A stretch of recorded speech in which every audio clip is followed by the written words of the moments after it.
New York Times is going after the Nelk boys, and if you're not familiar with Nelk, they're a multimedia company. You know, they've got their booze, they've got their clothing, they've got prank videos, or at least that's how they started. They're into sports stuff. They're always hanging out at the UFCs, and it's been a while, I think, since anybody's attacked them. But it's time they got their Dave Portnoy treatment, is what the mainstream media is saying. And now what they're prophesizing is that, you know, what people have known all along, really, is that they like tobacco. But now they're saying that it's underhanded deals. And now the Nelk guys are smart. Kyle, the leader of it's smart. He knows what he's doing. But the difference is they can't handle when people are just enjoying themselves. So whether or not it's them drinking their beers, their happy dads, which they've always done, or having packs of nicotine in their mouth, they're just doing what they're doing. Are they getting paid for it? I don't know. I personally don't care. But let's see some of the allegations they're going up against. He explains it. Boys, so I woke up to a ton of messages today that we made the New York Times. Let's check out this article. So first of all, I click on this horse shit, and you can't even fucking read it for free. I mean, who the fuck is paying for the New York Times anymore? My dad's fucking 63. I don't think he's paying for the fucking New York Times. I had to figure out a way to fucking hack the shit and read it. Before we get into this, written by Emily Dreyfus. Let's see this chick. Holy mother of pearl, boys. This girl looks like she railed fucking 8 grams of Molly before writing this article. Molly consumption aside, this article is about the video we did with Tucker Carlson when we surprised him with the biggest Zyn container for Christmas. And she's basically alluding to the fact that we might be working with Philip Morris, which bought Zyn for $16 billion under the table, and they're secretly paying us to promote Zyn. So I didn't even see this email until now, till I searched it up, but these journalists always have an agenda in a way that they want to spin the story. So she did email us, but she says, I'll need a response on record by tomorrow morning. They don't even give you any time to respond. They don't even give a fuck. So she's asking...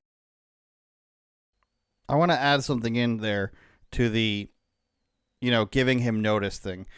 Generally, when people write articles, they're not going to get a response. You have to email anyway if you're, you know, characterizing somebody in a certain way, or you're making a judgment call. For the most part, you're talking about a company or a person, and they haven't given a response or a comment, and they're not, you know, the president. You should reach out for a comment. Generally, they're not going to get back to you. And generally, in a story like this, where it's not timely, you give them adequate time to respond. It was the same thing with Dave Portnoy. If you remember his video, you know, they were calling up these people. They called him, or he called them, and he said, you're calling up all these people. You haven't given me a chance to respond. They said, we're going to give you a chance to respond the day before we do it. But it's a profile on him. It's not breaking news. The Nelk boys having having a video with Tucker Carlson being accused of doing an ad secretly. That's not a timely thing. That happened weeks ago. You're not doing anything breaking here. You can give them time to respond. And frankly, if you give them time to respond and give them an interview, you're going to get more traction, because it's not going to look like a hit piece when you have their stuff in it. I mean, it was always going to be that anyways, but that's all I wanted to clear up is when you have an article that isn't timely and you're not trying to get it out because, you know, Joe Biden just fell and you want to report it out there, you're not going to say, hey, Joe Biden's office, you have 6 days to respond to tell us why Joe Biden slipped on a banana peel like it's Mario Kart. If you're doing a profile on the Nelk boys and why you hate them, you don't have to email them a day before and say we're getting it out in the morning. You're doing that because you don't really want them to respond, and you want to get it out there without their comment, without them getting the chance to say, no, none of this is true. Because once it's already out there, then you can say, oh, I'll correct it and say that's not true. So basically, it appears that they're trying to pin them on some sort of underhanded deal, and before they can come out and reject that, they're just going to publish it, and then they'll go ahead and make the corrections after they've already gotten the damage done. And why would you do that? Because you're a writer who has an opinion about the Nelk boys and Tucker Carlson, and you want to get it out there. Us a bunch of questions. Do you get paid by Philip Morris? Was this a marketing stunt? Have they ever sent you gifts? You know, maybe sent you a bunch of fucking hookers for you and the boys? No. We only do this for one reason. We just love packing fucking Zinskis. We love throwing in upper deckers. We like catching a little buzz. What really pisses me off about it is that this girl literally got our boy fucking Chetty fucking Freezer, his TikTok account deleted. Look, she even says right here, I asked TikTok about it. and it appears that the account has been removed after I asked the company about it. Like, she's literally bragging that, like, she reached out and got his account deleted. I don't know. Maybe her whole agenda is she's banging someone else at another tobacco conglomerate or something like that. I don't know. But Emily, I think you need to take a fucking chill pill. Or here, I got a little fucking upper deck ski for you right here. Put that right up. Let's see, right up there. Oh yeah, top shelf like fucking Austin Matthews, on track to be. So obviously he's going to demolish them. He's going to demolish them in looking cool. But I want to point out another part where they ask all these questions, right? Do you receive compensations or gifts from Philip Morris International, its affiliates or contractors? I mean, generally when you ask people questions like this, it's pertaining to something that's already happened, right? So if I'm going to write an article about the Nelk boys and they go out and they give Tucker Carlson this giant nicotine thing, you're going to ask them something like, where did you get the giant nicotine thing? Was that provided by Philip Morris? Did Philip Morris pay you to do that? Did Philip Morris deliver it themselves? You ask some questions about stuff that's already happened. Not say, hey, would you like to admit to any crimes? I mean, the article talks about how rich Nelk is, and we'll get to that in a second. But the email, it's like, do you really think that Kyle from Nelk here and Nelk management and lawyers are going to say, yeah, we get gifts from them all the time, and we're one of its contractors and affiliates, and we get compensated by them, and we get taken on vacation by them. It's like when you watch Cops and they're just like, please admit to some crimes or something, and they're just like, do you have anything else in the car? Is there anything else you want to tell us? Do you want to tell us who was with you? It's like, please admit to some crimes. It's pretty insulting for them to go out and just say, hey, Kyle, would you like to confess any crimes in this email to the New York Times? I'm guessing that there's only two options here. One, this woman hates Nelk so much and Tucker Carlson so much for what they stand for that she's trying to insult them with her questions. Or two, she thinks the New York Times is so important because she gets reactions like they had from TikTok there, that she thinks she's going to scare them into saying something. She doesn't actually know how big they are, and she wrote their sales, but I'm leaning towards the first one as I talk, but the only other option would be, she thinks that she's really getting them and really scaring them, because for some people, an email from the New York Times or the Washington Post has a lot of weight behind it, right? If you're one of these people that isn't too familiar with what they do, and that's fine if you're not, I'm not judging that. I'm saying with that email suffix of at New York Times or at Washington Post or at the Wall Street Journal, that's heavy for a regular person. That's going to come down on you. So when they start, can basically, allegedly, accusing you of crimes or things that you haven't publicized before, it's gonna feel like the weight of the world is about to come down on you. Now, obviously, that's not going to happen for Kyle. Obviously, Dave Portnoy didn't feel that way, but this article had a lot of vibes of that sort of thing. So I basically, control F'd Nelk in this, and it came up 6 times,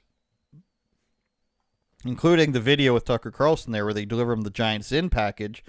But they talk about, how much they sold in 2020 in merchandise, and they brought the giant Zyn tin from a helicopter. Carlson said it's the greatest day in his life.